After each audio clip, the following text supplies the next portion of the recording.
नमस्कार दोस्तों, स्वागत है आपका आप ही के चैनल ड्यूनिजन टेक हिंदी में।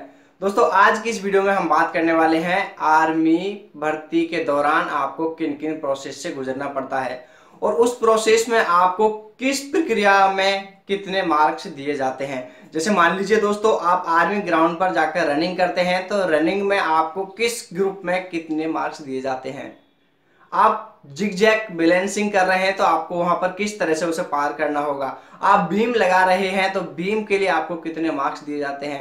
यदि आपको मेडिकल में अनफिट कर दिया जाता है और आपको एमएच के लिए भेज दिया जाता है तो आप वहां पर किस तरह से आपको वापस रिप्रेजेंट करेंगे, अपने आप को आप वापस कैसे ये प्रूव करेंगे कि आप मेडिकल में फिट हैं। तो दोस्तों आज की इस वीडियो में ऐसे ही कई महत्वपूर्ण जानकारियां लेकर हम आए हैं। दोस्तों वीडियो को पूरा जरूर देखिएगा और उम्मीद है वीडियो आपको पसंद भी आएगी। तो चलिए दोस्तों देर न लगाते हुए वीडियो को शुरू करते हैं। मैं आपको सीधा कंप्यूटर स्क्रीन पर ले चलता हूं जहां आपको आर्मी भर्ती के बारे में पूरी जानकारी देते हैं। साथ ही मैं कहना चाहूंगा दोस्तों, यदि आप हमारे चैनल पर नए हैं तो प्लीज दोस्तों चैनल को सब्सक्राइब कर लीजिएगा और बेल नोटिफिकेशन को दबाना बिल्कुल ना भूलें, क्योंकि जैसे ही हम यहाँ से कोई वीडियो अपलोड करते हैं तो उससे आपको सबसे पहले उसकी जानकारी मिल जाएगी। तो चलिए दोस्तों शुरू करते हैं। दोस्तों कई बार होता है कि जब कई साथी पहली बार आर्मी रैली भर्ती देखने के लिए जाते हैं तो उन्हें कई तरह की जानकारी नहीं होती है, जिसके चलते उन्हें कई समस्याओं का सामना करना पड़ता है। या यूँ भी कह सकते हैं, जो साथी पहली बार आर्मी रैली भर्ती में शामिल होने जा रहे हैं और उन्हें अभी तक आर्मी रैली भर्ती के बारे में पूरी जानकारी नहीं है, तो दोस्तों उन्हें तैयारी करने में भी समस्या हो सकती है या वो जानकारी के अभाव में पूरी तरह से तैयारी से भी वंचित रह सकते हैं। तो दोस्तों चलिए शुरू करते हैं और आज आपको बताते हैं कि आर्मी के लिए आपको क्या क्या चीज़ें हैं जिनकी तैयारी करनी होगी। दोस्तों जैसा कि आप यहाँ पर देख सकते हैं कि जब आप ऑनलाइन आवेदन करने के बाद में जब आपका प्रवेश पत्र आ जाता है और आप प्रवेश पत्र लेकर आर्मी ग्राउंड में रैली भर्ती देखने पहुंच जाते हैं तो वहाँ सबसे पहले आपको क्या करना होता है दोस्तों। सबसे पहले वहाँ एंट्री के बाद आपको 1600 मीटर की रनिंग करनी होती है दोस्तों। तो 1600 मीटर की जो रनिंग होती है दोस्तों, इसके लिए 2 ग्रुप होते हैं। 2 ग्रुपों में यह रनिंग की जाती है। यदि दोस्तों आप 5 मिनट 30 सेकंड यानी 5.5 मिनट तक इस दौड़ को पूरा करते हैं तो दोस्तों आपको फर्स्ट ग्रुप में लिया जाता है और फर्स्ट ग्रुप में आपको दौड़ के नंबर दिए जाते हैं। वहीं दोस्तों दूसरे ग्रुप की बात करें तो यदि आप 5 मिनट 31 सेकंड से 5 मिनट 45 सेकंड में इस दौड़ को पूरा करते हैं तो दोस्तों आपको इसके लिए 48 नंबर दिए जाते हैं। तो दोस्तों मैं आपसे यही कहना चाहूँगा कि जब आप तैयारी कर ही रहे हैं आर्मी की और अच्छे से तैयारी आपने की है, आप ग्राउंड में गए हैं, तो दोस्तों कई बार देखा जाता है, आपने पीछे वीडियो में भी देखा होगा कि कई मेरे साथी हैं 1-1, 2-2 सेकंड से दौड़ में रह जाते हैं या वो 1-1, 2-2 सेकंड के चलते सेकंड ग्रुप में चले जाते हैं।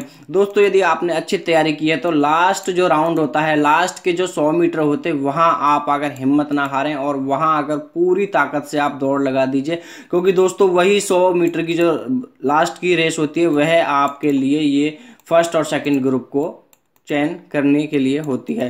तो दोस्तों आपने जान लिया कि यदि आप 5.5 मिनट में दौड़ लगाएंगे तो आपको 60 नंबर मिलेंगे और यदि 5.5 से लेकर 5:45 तक आप दौड़ लगाते हैं तो आपको 48 नंबर मिलेंगे। वहीं दूसरी प्रक्रिया की बात करें तो दोस्तों दौड़ पूरी करने के बाद में आपको जो बीम लगानी होती हैं, पुलअप्स होते हैं, ये आपको 10 लगाने होते हैं। 10 में से यदि आप 10 लगा देते हैं तो आपको यहाँ पर 40 नंबर दिए जाते हैं और यदि आप 10 नहीं लगा पाते हैं, आप 9 लगाते हैं तो आपको इसके 33 नंबर दिए जाते हैं। इसी तरह से 8 लगाने पर 27 नंबर दिए जाते हैं, 7 पर 21 और 6 बीम लगाने पर आपको 16 नंबर दिए जाते हैं। और आपने यदि 6 से नीचे रहते हैं तो आपको फेल साबित कर दिया जाता है। यदि आप 6 से नीचे लगाते हैं तो आप यहाँ पर फेल हो जाते हैं। तो दोस्तों मैं यही कहना चाहूँगा कि जब आप तैयारी कर रहे हैं तो अच्छे से तैयारी करें और ये आप बड़े ही आसानी से 10 बीम लगा सकते हैं। बस आपको कुछ तैयारी करनी होगी अच्छे से। आपको यह ध्यान में रखना होगा कि मेरा लक्ष्य क्या है और मैं लक्ष्य को पाकर ही रहूँगा। उसके बाद दोस्तों आगे की बात करें तो यहाँ पर एक 9 फीट का गड्ढा होता है, जो 9 फीट डिच होती है, वो आपको क्या है, उसमें कोई रियायत नहीं दी जाती आपको, वो आपको पास करना ही होता है। 9 फीट का गड्ढा होता है, वैसे कोई ज़्यादा बड़ी बात नहीं होती, आप में से कोई भी उसे पार कर लेता है, हर कोई इसमें पास हो जाता है, इसमें कोई भी फेल नहीं होता है। फिर भी आप अपनी तैयारी के लिए इसकी तैयारी भी जरूर रखें, जो जंपिंग है इसको भी आप करते रहें।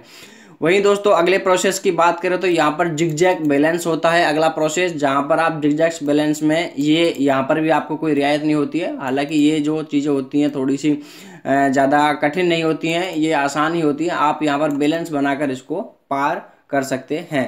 तो दोस्तों सबसे पहले रनिंग होती है, रनिंग के बाद आपको ये बीम एंड पुलअप्स होते हैं, फिर आपको ये 9 फीट का जो डिच होता है, गड्ढा होता है, ये पास करना होता है और आपको जिगजैग बैलेंस होता है।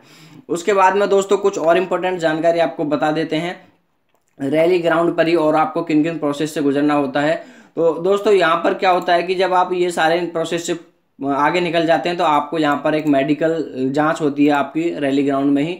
तो यहाँ पर देख लीजिए क्या बताया गया है। आज जब आपका मेडिकल चेकअप किया जाता है तो यहाँ पर देखिए अयोग्य अभ्यर्थियों को विशेषज्ञ चिकित्सक के पास एमएच के लिए भेजा जाता है। यानी जब आपके मेडिकल की जांच होती है, यदि आपके शरीर में किसी तरह की कोई कमी होती है तो उसको लेकर आपको एमएच के लिए भेज दिया जाता है। एमएच से मतलब होता है कुछ मेडिकल्स होते हैं, जो मेडिकल्स अस्पताल होते हैं जो आर्मी के सर्टिफाइड होते हैं, उनके पास आपको भेजा जाता है।